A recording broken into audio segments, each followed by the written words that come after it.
मित्रांनो, जे विद्यार्थी 2026 मध्ये बी-एड, सी-ई-टी किंवा ई-एल-सी-टी देत आहेत, अशा विद्यार्थ्यांसाठी आपण करंट अफेअर्सची सीरीज सुरू केली आहे आणि या सीरीजमध्ये आपण प्रत्येक महिन्यामधील महत्त्वाचे करंट अफेअर्स, त्यावरती आधारित एम-सी-क्यू आणि एम-सी-क्यूचं डिटेल एक्सप्लेनेशन पाहत आहोत. तसेच विद्यार्थी मित्रांनो, सी-ई-टीला ज्या क्षेत्रांमधून हे एम-सी-क्यू विचारले जातात, त्या सर्व क्षेत्रांना आपण या सीरीजमध्ये कव्हर करत आहोत. आणि विद्यार्थी मित्रांनो, जर तुम्ही ही सीरीज पूर्ण फॉलो केली तर तुम्हाला इतर कुठल्याही एमसीक्यूची गरज पडणार नाहीये.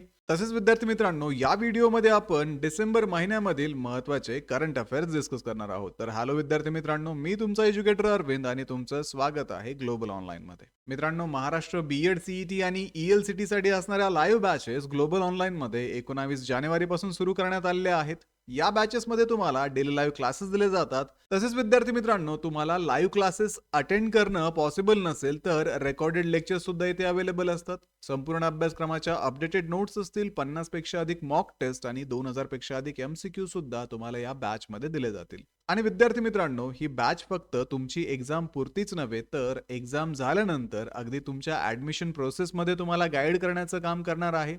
तर बॅचला जॉईन करण्यासाठी स्क्रीनवरती दिलेल्या नंबरवरती तुम्ही व्हॉट्सअप करू शकता किंवा प्ले स्टोअरवरती जाऊन तिथेही ग्लोबल ऑनलाईन ॲपमध्ये महाराष्ट्र बी-एड, सी-ई-टी किंवा ई-एल-सी-टी हा कोर्स जॉईन करू शकता. तर आजच या कोर्सला जॉईन करा आणि महाराष्ट्रातल्या टॉपच्या बी-एड कॉलेजमध्ये ऍडमिशन घेण्याची तयारी अगदी आत्तापासूनच सुरू करा. तर विद्यार्थी मित्रांनो, सुरू करूया आजच्या प्रश्नांना.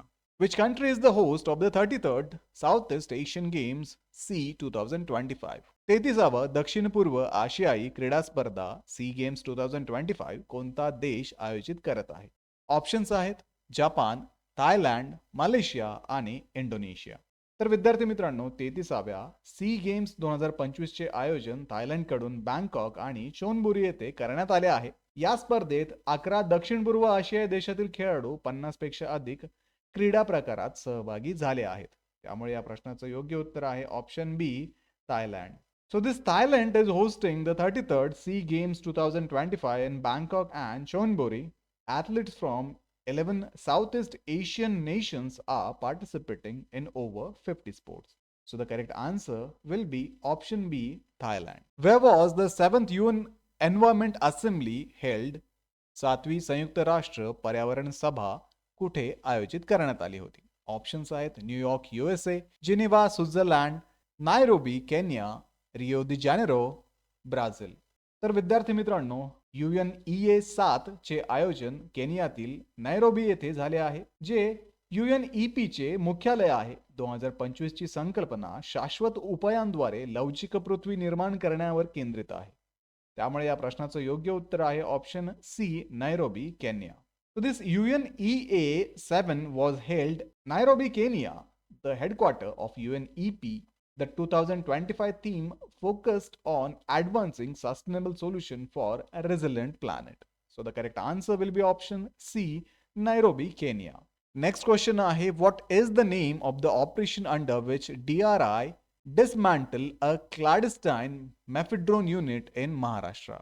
महाराष्ट्रातील गुप्त मेफेड्रोन निर्मिती युनिट उद्ध्वस्त करण्यासाठी DRI ने कोणती मोहीम राबवली? ऑप्शन्स आहेत Operation Clean Sweep, Operation Hinterland Brew, Operation Green Shield आणि ऑपरेशन सायलेंट स्ट्राईक. तर विद्यार्थी मित्रांनो, DRI ने महाराष्ट्रातील वर्धा येथील मेफेड्रोन तयार करणारे गुप्त युनिट उद्ध्वस्त करण्यासाठी ऑपरेशन हिंटरलँड ब्र्यू राबवले. ही मोहीम भारताच्या नशामुक्त भारत अभियानाशी सुसंगत आहे. त्यामुळे या प्रश्नाचं योग्य उत्तर आहे option B, Operation Hinterland Brew. So DRI conducted Operation Hinterland Brew to dismantle a mephedrone manufacturing unit in Wardha, Maharashtra. The operation aligns with the India's Nasha Mukti Bharat Abhiyan. So the correct answer will be option B, Operation Hinterland Brew. What is the name of the mobile app launched by Ministry of Jal Shakti for a rural drinking water governance? ग्रामीण पिण्याच्या पाण्याच्या व्यवस्थापनासाठी जलशक्ती मंत्रालयाने कोणते mobile app सुरू केले आहे? Options आहेत जल जीवन ॲप, सुजलम भारत ॲप, पाणी सुरक्षा ॲप आणि जलमित्र ॲप. तर विद्यार्थी मित्रांनो, सुजलाम भारत ॲप जल जीवन मिशन अंतर्गत सुरू करण्यात आले असून ग्रामीण जल प्रशासन सुधारण्याचा त्याचा उद्देश आहे. तर बिसाग एन यांच्या सहकार्याने विकसित या ॲप द्वारे रिअल टाइम निरीक्षण आणि पारदर्शकता सुनिश्चित केली जाते. त्यामुळे या प्रश्नाचं योग्य उत्तर आहे option B, Sujalam Bharat app. So the Sujalam Bharat app was launched under the Jal Jeevan mission to improve rural water governance, developed with BISAG and support. It enables real-time monitoring and transparency. So the correct answer will be option B, Sujalam Bharat app. Which team won the All India Football Federation 2025-26? All India Football Federation स्पर्धा कोणत्या संघाने जिंकली? Options आहेत East Bengal, FC Goa, Bengaluru FC, Kerala blasters.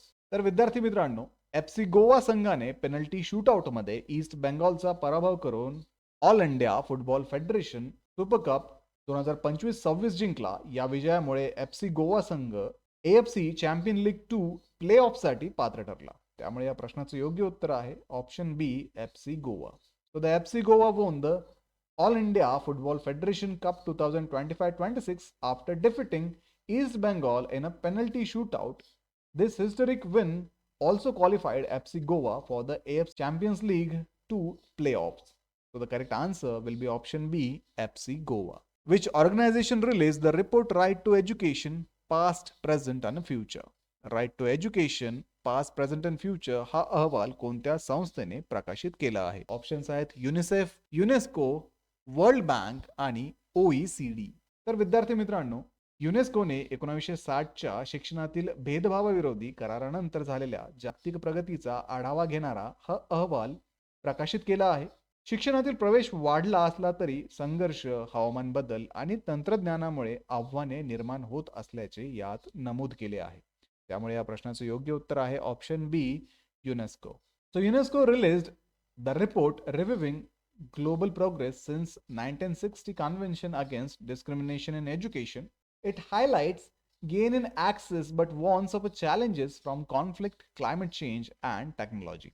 So the correct answer will be option B, UNESCO. Which two states inaugurated their first Gen Z post office counters in December 2025? December 2025 मध्ये पहिली जेन Zee post office counter कोणत्या दोन राज्यांनी सुरू केली आहे? Options आहेत गुजरात आणि उत्तर प्रदेश, महाराष्ट्र आणि कर्नाटक आणि ओडिशा, केरला आणि आंध्र प्रदेश. तर तरुणांना आकर्षित करण्यासाठी केरळ आणि आंध्र प्रदेश या राज्यांनी पहिली जेन झी पोस्ट ऑफिस काउंटर सुरू केली असून ही काउंटर महाविद्यालयीन कॅम्प्स मधील विद्यार्थी डिझाईन केलेल्या जागांमध्ये डिजिटल सेवा एकत्रित करतात. त्यामुळे या प्रश्नाचं योग्य उत्तर आहे ऑप्शन डी, केरळ आणि Andhra Pradesh. So Kerala and Andhra Pradesh inaugurated their first Gen Z post office counters to attract youth.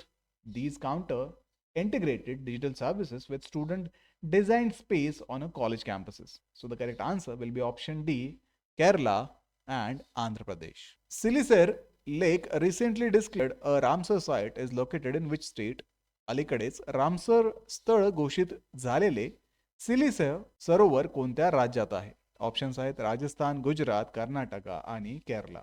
तर राजस्थानमधील अलवर जिल्ह्यातील सिलिसर सरोवर भारताचे 96वे रामसर स्थळ ठरले. यामुळे जलसंधारण, जैवविविधता संरक्षण आणि शाश्वत पर्यटनाला चालना मिळते. त्यामुळे या प्रश्नाचं योग्य उत्तर आहे option A, Rajasthan. So Silisir Lake in Rajasthan's Alwar district became India's 96th Ramsar site. The designation strengthens wetland conservation, biodiversity protection and sustainable tourism. So the correct answer will be option A, Rajasthan. Ponduru Khadi recently granted GI tag belong to which state? अलीकडेच GI tag मिळालेली पोंडुरू खादी कोणत्या राज्याशी संबंधित आहे?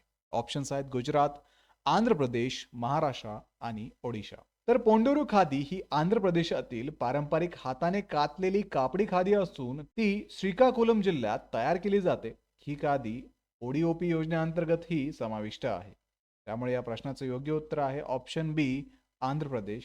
So this Ponduru khadi is traditional handspun cotton fabric from Andhra Pradesh. It is produced in Srikakulam district and is also covered under the ODOP scheme. So the correct answer will be option B, Andhra Pradesh. पुढचा प्रश्न आहे bridge summit 2025 was held in which city? Bridge summit 2025 कोणत्या शहरात आयोजित करण्यात आली होती? Options आहेत अबुधाबी, पॅरिस, न्यू दिल्ली आणि दुबई. तर ब्रिज समिट 2025 चे आयोजन अबुधाबी येथे करण्यात आले होते. ही जगातील सर्वात मोठी पहिली मीडिया समिट ठरली असून 132 देशातील 60,000हून अधिक प्रतिनिधींनी यात सहभाग घेतला होता. त्यामुळे या प्रश्नाचं योग्य उत्तर आहे option A, Abu Dhabi. So Bridge Summit 2025 was held in Abu Dhabi and became the world's largest debut media event. It hosted over 60,000 participants from 132 countries. So the correct answer will be option A, Abu Dhabi. तर मित्रांनो, हे होते Maharashtra B.Ed CET साठी अत्यंत महत्त्वाचे असणारे डिसेंबर महिन्यातील महत्त्वाचे करंट अफेअर्स आणि त्यावरती आधारित एमसीक्यू. आजच्या या व्हिडिओमध्ये आपण ते सर्व एमसीक्यू आणि एमसीक्यू वरती आधारित करंट अफेअर्स डिस्कस केलेले आहेत. ही सिरीज तुमची एक्झाम होईपर्यंत अशी सुरू राहणार आहे. त्यामुळे ग्लोबल ऑनलाईनला आत्ताच सबस्क्राईब करून ठेवा. सोबतच विद्यार्थी मित्रांनो, महाराष्ट्र बीएड सीईटी आणि ईएलसीटी साठी असणारी लाईव्ह बॅच ग्लोबल ऑनलाईन मध्ये 19 जानेवारी पासून सुरू करण्यात आली आहे. तर दिलेल्या नंबरवरती कॉन्टॅक्ट करा आणि आजच ही बॅच जॉईन करून महाराष्ट्रातल्या टॉपच्या बीएड कॉलेजमध्ये ऍडमिशन घेण्याची तयारी अगदी आत्तापासूनच सुरू करा. व्हिडिओला लाईक करा, तुमच्या मित्रांना हा व्हिडिओ शेअर करा, ग्लोबल ऑनलाईनला आत्ताच सबस्क्राईब करा. भेटूया पुढच्या व्हिडिओमध्ये. तोपर्यंत एक्झामचं प्रिपरेशन सुरूच ठेवा. थँक्यू.